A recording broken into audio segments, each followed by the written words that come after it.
กี้มันทายหลักเลยสรุปผมปอกการไว้นะครับเพื่อนโอ้โหนี่ผมจัดหนักครับเพื่อนวันนี้โอ้โห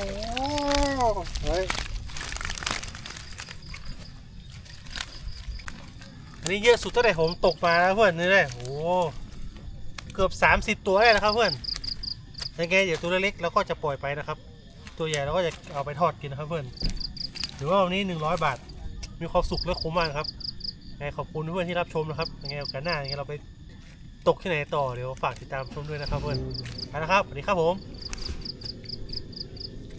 โอ้สุดยอด